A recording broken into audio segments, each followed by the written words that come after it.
How is everyone? How was lunch? Was lunch good? Lunch bad? Everything's good? Awesome. Well, first of all, my name's Ron Shah. I am the CEO and co-founder of Obvi. Has anyone heard of the brand Obvi? Get a show of hands. Jeez, we gotta amp up our marketing. So Obvi is a women's health and wellness brand focused around collagen. I started the brand in 2019, June of 2019, and we bootstrapped it to a little over 45 million now in revenue, and we are primarily D2C. We're launching in Walmart nationwide in August. So starting to learn kind of the pivots now into retail as well. But just like you guys, a lot of you guys, I learned everything kind of on Twitter and LinkedIn and all of the different tools we have. By trade, I was an accountant. I worked at Deloitte. I was supposed to follow that track, and things changed for me. So especially if there are people in here who are first-time founders and really don't know what they're doing, you'll definitely figure it out. And luckily, we have a room full of people who are willing to share and learn from each other. So hopefully you guys are enjoying Grow. I think it'll be good for me to kind of understand who's in the room. So I know you guys are probably filled and want to sit down, but I'm going to ask some questions, and if you guys can get up, if it qualifies for you, it'd be awesome. If you're a founder of a brand, do you mind standing up? Amazing. If you have a SaaS company or some sort of business in SaaS or an operator in SaaS, do you mind standing up? Okay. Amazing. And for people who don't have a business or is not a founder but is operating or working at a brand or a SaaS company, do you mind standing up? That's cool. That's awesome. Amazing. All right. So I have a few questions. I just want to get a show of hands. Can I get an idea of how many people are testing TikTok or using TikTok? Cool. How many people are struggling with content? Okay. And then get an idea of how many people are trying to understand how to work on their brand better, whether it's building through content, using different tools, getting their CAC lower. Are these some of the struggles you guys are dealing with? Cool. So a lot of what we're going to go over in the next few panels is going to cover a lot of those things. So if it applies to you, I'd love for you guys to tune in, and we'll get ready for our first panel. Awesome. So first up, we have Dova Sakas, who's the general manager of EveryPlate at HelloFresh, and Brian Hashemi, who's the CMO of Uncommon Goods. So super excited to have them on board, and if we can get a round of applause for them. Hello, hello.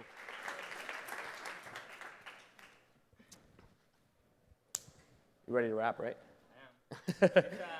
It's a TikTok session, so I think we should start with some entertainment. Ron? I love it. I'll let them kick off with some intros. Would love to understand what you guys do, and maybe if you can squeeze in a challenge you guys are working with right now and working through. Sure, I can go first, unless you want to rap. So I'm Brian Hashemi, Chief Marketing Officer of Uncommon Goods. Uncommon Goods is an online retailer of unique and creatively designed products, all of which make great gifts for the various people in your lives. So, I mean, I think, like a lot of e-commerce brands, we're really struggling with, keeping up that post-COVID boom and those comparisons. And so, we're always looking for new channels and growing our retention of those customers. Dovas. Cool. Thanks, Brian. Hi, everyone. My name is Dovas, and people call me a lifer at HelloFresh because I've been around for almost 9 years. I joined the UK office as the second marketing person there. I moved to the US in 2016. For a bit of time, I was heading up business development. which is weird because I'm a Lithuanian dude with little American context, and I was running a team and managing quite a lot of budget. Then HelloFresh was becoming quite big. I was ready to do something more entrepreneurial, and I became an entrepreneur. So I launched a brand within HelloFresh called EveryPlate, which is our value version of HelloFresh, at only $5 a meal. So a lot of hungry people. In 5 years, we grew it to a mid-9-figure revenue. And yeah, a lot of that success came from paid social. So I think I can share some of it. That's incredible. I mean, we're talking about paid socials. Let's just jump right in. I asked the question about how many people have been toying around with TikTok. I know you guys have had quite a lot of different successes and challenges with TikTok. So Brian, maybe we can start with you. What's kind of TikTok and the role it plays at Uncommon Goods? Yeah, so I mean, obviously we're excited about TikTok. That's why I'm here. I think it's projected to be our biggest growth channel this year. So right now for us, it's about, in terms of spend, it's about the same size as Meta. Pretty much, like, we're spending equal amounts. Sometimes we spend more on TikTok, depending on the week. So it's been a pretty big new channel for us, and we've only really started seeing real success with it in the last year, so we're really excited about it. There's a lot of room. Amazing. And Dovas, how about you? Sure. For us, TikTok has different purposes over the last few years. We actually started scaling on TikTok in 2020 in a beta. So that was pretty cool because we got so much love from the TikTok team. They really want us to succeed. Basically, half my closet is just TikTok swag. So my wife kind of hates for that.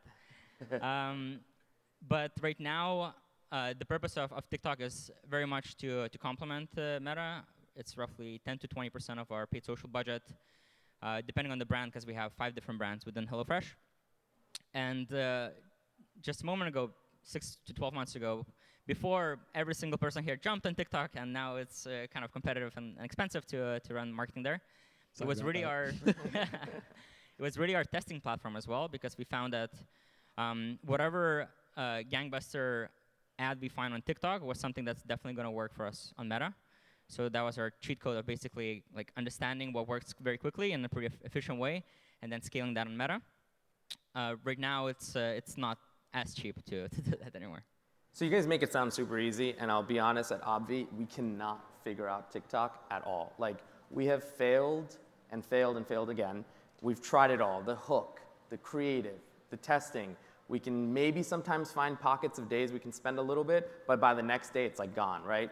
Can you maybe share, Brian, we can start with you again, maybe 1 or 2 hacks that like, or tips or tricks, whatever it may be, that's like, where you realize like this really unlocked the ability to start seeing this as a consistent channel and not just like one-off? Yeah, definitely. I mean, we had years of failure on TikTok, so it took a lot for us to iterate and try and figure out the things that worked. For us, really, like the 3 things that really helped us unlock it as a channel really came down to, well, first of all, I think the TikTok platform just got better. Their algorithms got better. Their tools got better. So that was part of it. Second was our measurement improved. So obviously, like, you can't rely on last click to gauge the success of it. So we started to develop more advanced ways of looking at it. And then third was just the creative. So I think one of the interesting things is, like, Dovas and I have like really different experiences on the creative, but for us, it really started working when we kind of admitted that we were really bad at creating the creative, and so we started using an agency, the Social Savannah. Plug for them; they're really good. So they kind of created content for us that was kind of UGC-like, but they really knew what they were doing, and without that, I think it wouldn't have worked for us. Amazing. Doas, what about you? What's kind of been some of the hacks you've had? Yeah. So for us, by far, the biggest thing was understanding what sort of creative works for TikTok. And that is, it's not a secret anymore, because every single person here in the room that buys on TikTok, they know that creative is key. For us, the biggest shift was the mindset. So really finding a way to have not one source of creative, but many sources of creative was the unlock for us. So historically, it would be just the brand team that really creates creative. We challenged that. So people who are buying media, people who are very close to actually advertise on different platforms. We did an internal challenge, and the prize for the challenge was that whoever gets the best CPA with their own ad gets a $50 Amazon gift card. So nothing, right? But just like a funny little competition internally. We all made ads, including me, just to show that I'm not just telling people around, but actually I also contribute. And one of those ads, like we launched it within the next day, it shot like this. And unfortunately, that was my ad. And for the next 2 years, that ad was the best performing ad on both TikTok and Meta. So if you think that I look familiar, it's probably because you saw my stupid ad. And the ad is not even that intelligent. It was me just going through TikTok myself, finding a trend that I thought would be interesting, and just adapting that trend to EveryPlate. It was 14 seconds long. It was not me saying anything. It was just me pointing at things and having the right selling points. And we tried to retire it so many times. And every time when we thought we reached the ceiling, we would change something within the ad, within the funnel, and it would have like another 200% increase. So that is, honestly, that's probably the biggest takeaway that everyone should really take out of this, is that finding the right creative is, you need a lot of sources. You need to diversify where you come from. But second thing is like not really come up with insanely original ideas, but rather see what works already on the app and try to adapt it into your product ad. Yeah, so I think it's kind of touching into the next segment of like creatives heavily, which I think is the bulk of what TikTok is, right? Is how you build that creative. I like what somebody has mentioned. Like, if you look at your creative almost as its own landing page, almost have to have that perfect hook. Then you have the really good educational piece in the middle, and then kind of a good ending to make sure that the click-through can follow.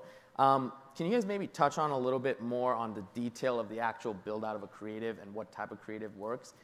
Keeping in mind that, like, I think one thing I struggle with is I feel like TikTok is sometimes easier when you have something like food or an uncommon good like a gadget, because you can literally showcase and like also draw on an emotion of like, I kind of want that.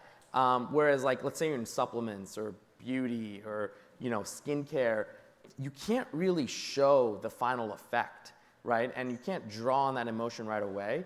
So would love to, obviously if you have any points on that, but would love to understand kind of your creative construct and kind of how you guys build into a detail. Maybe you can give an example of a creative you've built out from top to bottom. Doas, we can start with you this time. Sure. So definitely the first 3 seconds are the most important ones, right? Because that's when the algorithm knows whether this ad is going to run or is going to die. So talking about the hook, we've seen a lot of different very direct response-y messages work. Probably one of the biggest ones is just talking about myths and facts. That was part of the famous creative that spent a ridiculous amount. And that is the crazy thing, is that people talk about creative saturation. That's true for most creatives. But this one ad, I kid you not, we launched it in August 2021. It was kind of sunsetting in like January of this year. So 1.5 years over. So wow. TikTok actually sent me a plaque saying that this is the creative that hasn't really been done before. So that was the myth creative. It was like myth, fact, myth, fact. And it's only 14 seconds long. So people talk about content and ad being either educational or entertaining. There's also a piece of that there needs to be some sort of tension, some sort of controversy, if you will. So those 3 things are really what we look for in every single creative. And another probably like last tip before I pass it on to Brian is that if you see an ad that you really believe in, that your team seen it work somewhere else, don't give up before you have at least 3 or 4 variations of the exact same ad, just testing out different hooks, different narratives. We've seen that work really, really well. Amazing. Yeah, I would, actually echo a lot of what Dovis said. So again, we use this agency. They have a kind of set playbook of different types of creative, kind of like the myth fact thing, or I don't know, what I ordered versus what I got, or just like these different constructs that are kind of just popular on TikTok. So yeah, just looking at other TikToks and seeing what works, and I mean, one thing that's just like fundamental that I remember Devos saying this at some other conversation that I had with him, but make TikToks, don't make ads. Like you really have to create content that is specific for this medium. You can't just take something from another channel. But yeah, so we work through these different kind of menu of types of different videos. I think that it's going to be different for every company. So yeah, it's cool for us. We have all these different weird things that people are intrigued to see, and so we're just kind of rolling through. We have thousands of products on our site, so we're just kind of rolling through different ones and seeing which ones resonate. Whereas, if we were a company, I don't know, a subscription company or something that really only had one main product, we would take a much different approach to it for sure. But yeah, so Makes sense. Yep. I think one thing you guys are both touching on is like the iteration and the need for a lot of content. So kind of just gonna ask a question to the audience, like how many of you who are dealing with TikTok kind of deal with that creative fatigue and you're like, damn, this already died out and I just kind of launched it? Yeah, so I see a few hands. So I think one thing that also we deal with is we'll create something and you'll run it and it's like maybe lasts a week, maybe lasts a day, right? I think, is there any kind of tools or hacks that you guys have been able to reuse certain content by maybe just changing small parts of it, but still being able to maintain it? Because resources are... I don't know if I have a direct answer to that, but one thing that I would say is similar to what Dova said. We have one item that's been a bestseller on TikTok, and it's been for like 6 months now. So it isn't like we aren't really seeing that something just dies after a couple days. When we have a winner, it usually lasts for a long time, and we can find some good scale for it. So yeah, it's just about finding those winners. Oh, that makes sense. One question that we have right now is, when something does eventually die, like, do we rest it for a while and then bring it back? We haven't really experimented with that yet, but we want to. Makes sense. Have you had experience with kind of bringing things back to life? Yeah, reviving. Dead. Yeah, so HelloFresh is kind of famous for our very aggressive discounting strategy. But the reason why we use discounting as our greatest weapon and not as our, I guess, weakness, because we understand that by choosing the right offer, you actually change the entire unit economics formula, right? Because you improve conversion rate, so your CAC goes down. But then also, if you do it right, your AOV goes up, your margin improves, and also if you do it across over a couple of orders, then you also get retention benefits. So we understood that discounting is actually our best friend. And a lot of people were really surprised. So an example here would be just changing the offer from, let's say, buy now and get 3 free meals. We would take the exact same discount value and we change the discount communication. And we'd say, try for only $2.99 for your first box or something like that. So we didn't change anything else, we just changed with the discount communication. And we saw up to 20% improvement in conversion rate just because of that. So that's probably the biggest the biggest hack that we're spreading our playbook of how to growth hack is 1, communication, 2, the actual level of the discount, 3, how long should a discount be? And it could also be a gradient. So that's one very important way to revive ads and assets across all channels, not just TikTok. Yep. And second thing is that ad is just the first part of the journey. So often in different companies, depending on the size, people who focus on the ad buying are not really focusing on the product experience, on the tech. So we also try to bridge that. And we spend a lot of time on the actual landing page. So what happens when people click on the ad, where do they go? And we saw another anecdote is that we had a sales landing page. We saw people doing a listicle, like 7 reasons why people are switching to this new meal kit, for example. And we saw a 20% increase in conversion rate just because we changed not the ad, but the step after the ad. So there's so many different things you can do as long as you have people who are, I guess, looking at the whole journey, not just one ad.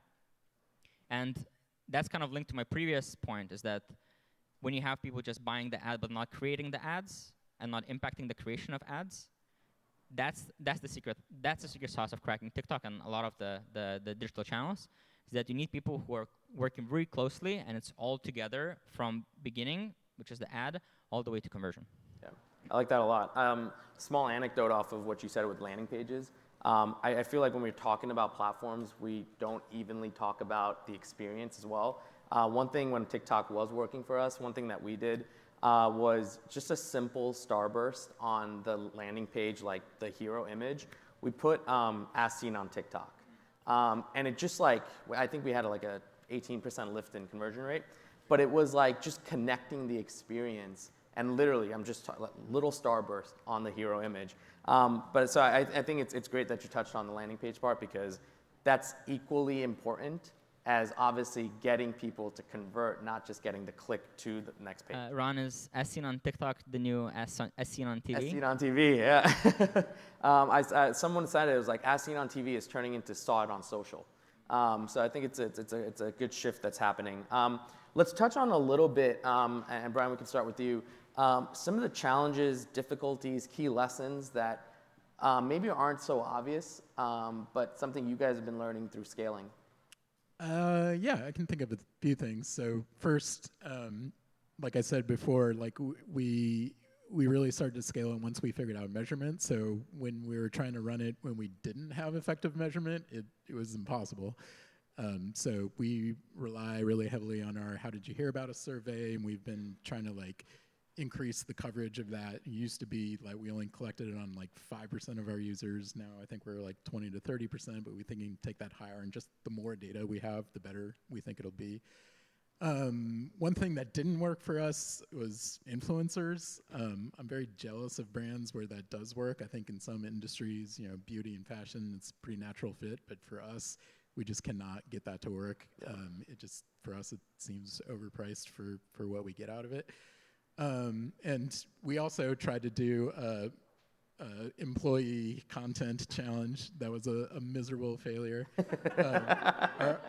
Some members of my team are here. I hire very good analysts and very good marketers and very bad TikTokers. That's awesome. So what about you? What are some challenges, some maybe measurement issues that you guys have faced as you were scaling? Yeah, I think a lot of tips that I shared were coming from a challenge that we overcame.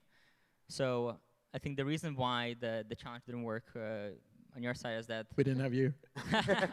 or my team, yeah. But I think the insight here is that you need to really understand what works on the platform itself and not really reinvent the wheel, right? So there's a lot of formula you can think about, but in the end, you can just scroll on the app for an hour. You just find organic videos that have a lot of likes, and a lot of shares, a lot of comments, and just adapt that exact trend or just style of video to yours. And you do 5 of them, and you create 3 variations of every single one with a different hook. You know, myths, facts, before and after, big offer. I don't know, like there's just so many routes you can go, and then you'll definitely find winners within that. So, yeah, there's definitely ways to make it work. And I mean, I think the agency we use does that takes that exact same approach, but does it better than we do. So. And is there an element here where like testing things organically first and then finding winners there can move into promotional, or is it you just kind of start building for promotional? No, not for us. We're not very good at we're very good at paying. We're not very good at not paying, to be honest. Makes sense. Any closing remarks from you guys? Thank you so much for being on here. But any last tips, tricks? No, just a shout out to Ben from True Classic. I came with a stain on my white shirt, so thank you very much for replacement. It's awesome. Thank you so much for being on, guys. That was great. Thank you, guys.